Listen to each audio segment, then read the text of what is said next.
Hello, beautiful people. I don't know where I'm going at with this video. I guess I've stepped into a topic that in the past, especially being how I am, I would hear any kind of claim and I would just say, this motherfucker's crazy. You know, I would dismiss them, and I realize now I was being dismissive for in a lot of the ways you're groomed, especially by the mainstream media and the left, as if you believe in a conspiracy theory, you're insane. He's a conspiracy theorist, and it's just like, and I look at that now and I'm just like, you're a piece of shit, because if you would have said anything about what Diddy was doing or any of the people involved in it, you would be dismissed. He's crazy, and that saying someone is crazy, or even especially the word paranoid, is being extremely dismissive. I get it if you're paranoid about things that are off topic, out of anything that would be included in someone's own religion. And I'm not saying it in my own, I'm saying other religions touch on this as well. And there's other religions that believe in other things that would be similar to it. And a lot of people that come out of Hinduism end up being psychiatrists and stuff like that. You wouldn't claim that their religious beliefs and their family-centered would be, that they don't acknowledge that as truth. But I think there is something to them stating that someone's saying, well, I had this experience, I had this demonic experience, and they're saying, no, well, and they brush them off in a community of doctors that would be led from another religion. And I think that's something to be said as well. These whole I'm still kind of sick. I had the flu here. I feel a lot better. I experienced things, and then I was reminded that I experienced things that were dark, and the things that made me conflicted on my beliefs on things that were heavenly conflicted me by something that was that was confusing me and conflicting me into what reality was. And if you look at what gaslighting is, then that's exactly what it is. They're like, that didn't happen. What do you mean? That they'll say things that are very upfront to you and dismissive, like, what do you mean? Why do they want anything to do with you? What makes you so special? What do you even think about me? He's so self-centered. And they gang up and they join in on the gaslight, and a lot of times they get off on it. Now, this might be a surprise to you, but I'm somewhat of an outlaw. I'm somebody who ends up on the wrong side of the law most of the time, but I never cross that line, even though the way they draw them, it wouldn't have been something that would have been, unfinded or I can't think of the word right now. Brain's in a little fog. I'll try and draw it back in. But I'm going back to my experiences that I know were spiritual, but they didn't compute at the time that I was having the events happen. When the events were happening, I was trying to reason with my mindset of being an atheist and a man of science and logic. I am going to state this. When I stepped into atheism, I became a lot immoral, more immoral as a human being. I did not see you as an equal. I saw you as someone inferior to me and not as intelligent. Someone who doesn't know what's best for them. I know what's best for them. And you're the problem and I'm not. You know what I mean? And I broke a lot of women's hearts. I would frequently, I would frequently invite women, and I would insinuate there was going to be a relationship or something, but it was nothing more than that. And the minute I got what I wanted, I was out the door. And it was really a bad thing for me to do to people, especially a woman. I don't see that as something that you should be able to do, really. I don't. There were girls that were very nice, and they were definitely worthy of my heart. And, I made them feel like pieces of shit, like they were nothing. And when I did that, it wasn't necessarily that I was, not say that anybody I've done that too. Don't think I don't think about what I did. I didn't mean to do that. I just saw an excuse to do that.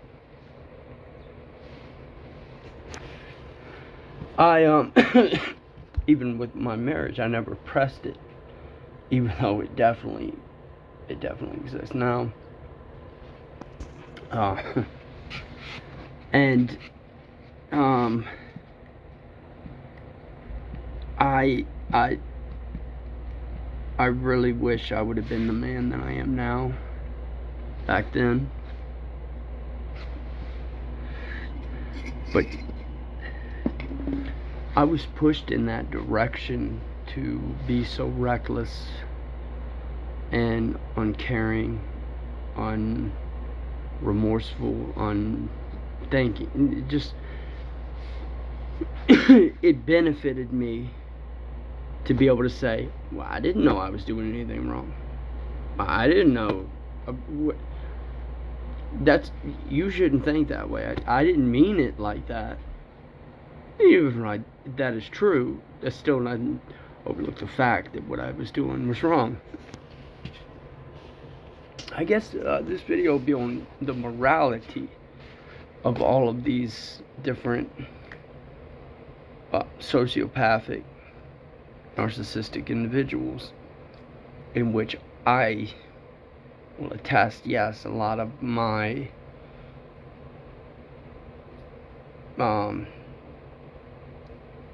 mentality would be on the borderlines of being psychopathic. Not because I don't have empathy. I definitely do. I feel right and wrong.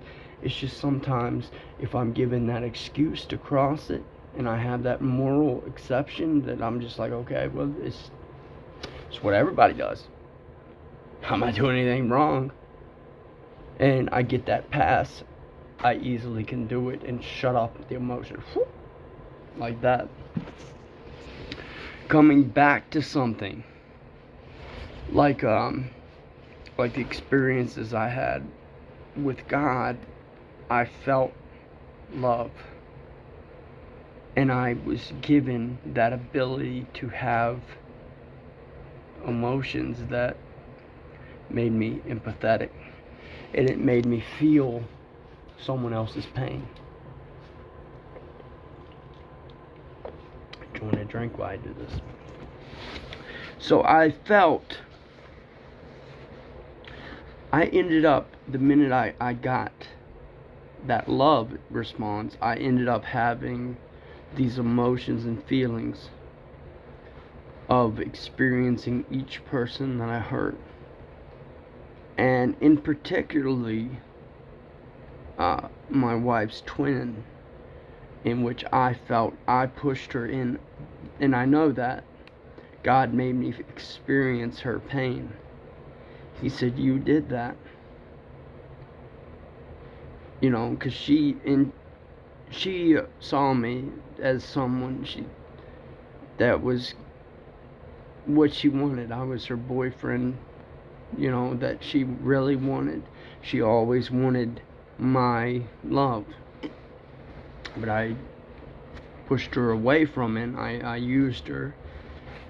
And I made her feel like she was nothing. And then in turn, the whole, everybody, you know, she got stood up at prom, and her prom date didn't even show up. And he definitely wasn't a catch. But when someone like that does that to you, and you are a catch, that's just like, how could you?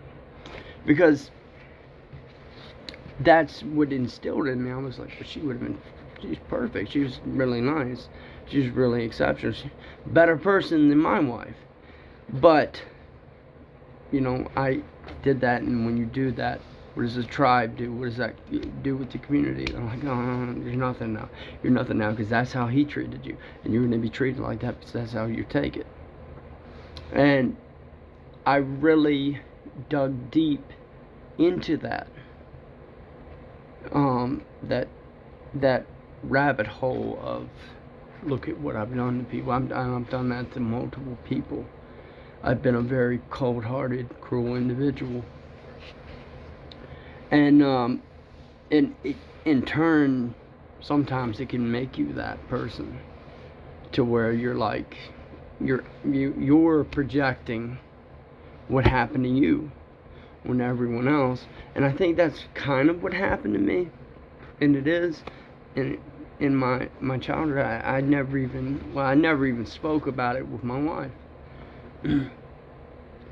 I was thinking she could see it, but she couldn't.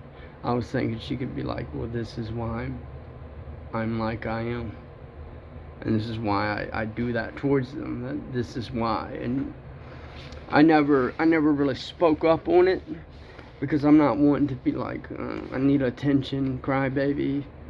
But it would have helped out quite a bit, because my early childhood definitely limited me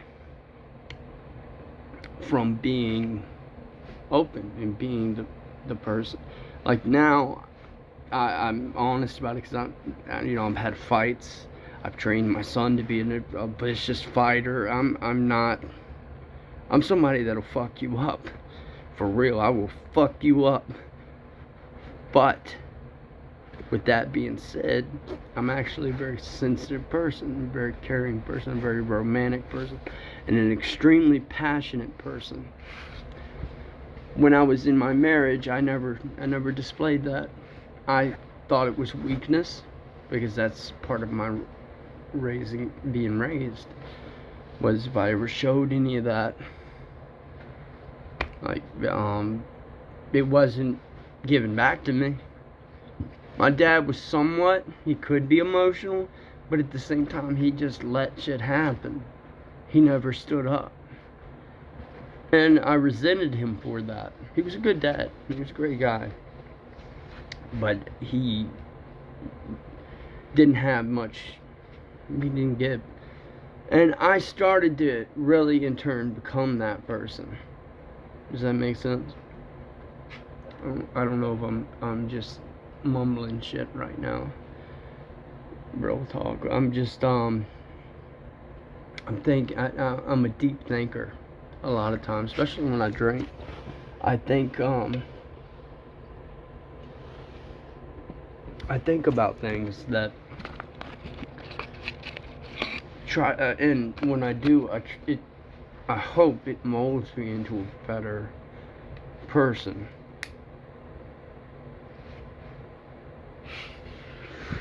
Because the way things are going right now, it's not looking good. I see I used to see. I've done that. I've done that to my wife's twin. I've done that to other women, a lot of women, especially early and later. And I remember a lot of the other men, most of the men, they were like, I remember there was this young girl. She ended up committing suicide. It's a very sad story. I went to her funeral. She was a very, very lovely woman. Well, young woman. And we were at a party, and this was at the Conor McGregor Mayweather fight. And, you know, I had my hair all up, and I had my muscles and stuff, and she was following me around the whole party, drunk, but she was underage. She was 16. She was following me everywhere. I was talking shit, and there were other girls there that I was pursuing. But she was, you know, I've had this happen quite a bit. You know, it might be a surprise to you. I'm actually a pretty hot guy, especially when my muscles out and stuff. She was following me around, and well, she had actually came to me and she had tried to kiss me, and I backed off. I said, what the hell are you doing? You can hug me and everything, I can't do that. And I walked away, and the host of the party said, what's wrong with you? Why don't you go fuck her brains out right now? And I said, man, she's in high school. I'm not doing that to her. And he said, well, fine, be a pussy. And I'm looking at him, I'm like, you've got kids, you've got all these other kids, you've got all these people. The people behind him were pursuing, they were like, yeah, go fuck her. And I stood on, and this was when I was an atheist. And I said, I'm not doing that. She just has a crush on me. I said, I'm not doing that to her. I'm not doing that. Even if I did, what am I going to stick with her? And they had acted like they wouldn't, and they told me they wouldn't take the higher moral ground on that. That's all I needed to see about all of them in this community. And a lot of there were school bus drivers, there were mechanics, they were firemen, even a cop was there. All of them talking about how I should fuck her. I saw everything I needed to know, and this was as an atheist, immoral. I looked at each and one of them men, and I looked at their family, and I felt pity. I said, why would you would think this way? I don't care. Yeah, she's beautiful on her own. As a young girl blossoming, about to go into the world, that girl ended up committing suicide. And it wasn't because of something I did. I promise you that. She was among all these people. Who do you think was the reason she did that for? You think it was because I didn't pursue her? I stayed her friend, and she was following me around like a puppy and stuff, and I didn't be rude or nothing, but I didn't make her feel, I didn't pursue her in that way. She ended up taking a loaded rifle and firing it on her body until she finally shot herself in the head. A bloody mess. Pow, pow, pow, pow, pow. See, I see things and I'm like, okay, that ain't a human thing. That was a demonic spirit that was going on. It was like the spirit of Moab, or the Jezebel spirit, tolerating all the other ones, overpowering them, thinking that wasn't something that an atheist came up with. That was something beyond that. And I use that as a fair statement. Her name was Caitlin. And I ended up, here's another one of that same girl. She, at her funeral at the Baptist church, I showed up because I felt bad, and I heard she was having a lot of problems. She was dating a pastor before she did it. The pastor was sleeping with this girl. I get there, this woman, the young girl, 19, goes into the service, the funeral service, and starts saying at the coffin. That's why you got what you got, bitch. That's why you got what you got. Ha ha ha ha ha ha ha. Laughing outside of the chapel. Oh, they're trying to chase her away and stuff, but she had already done the damage. Defile and decimated the corpse. Speaking ill of the dead. And there was a lot of people in this funeral. And I realized this whole community around me had failed this young girl. Because that makes me think, okay, was I the only person that she had this crush on? Maybe that was her thing. She was looking for somebody to finally do what I did.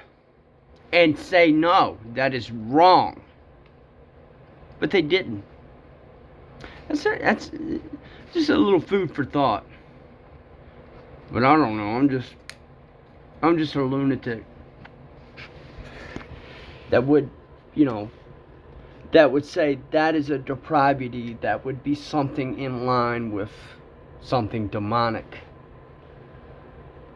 I witnessed it. I seen all these, and I saw that. I was at her funeral. When we went to the burial part, I noticed most of the church had left. It was only 15 people standing in there as they lowered her down into the casket, into the grave. And I realized, is this because we just came from that church? Is this because they knew something? They all knew something about that girl that came in there and started doing that? What, because she did something towards that woman? No. I think it was something deeper than that. But remember, I'm just a lunatic, and I don't know anything about this shit. But I know that book tells you everything you need to know about shit like that. And it's happening in your society, it's happening in your community, it's happening inside your churches. Wake up. Y'all have a great one. Grace and peace.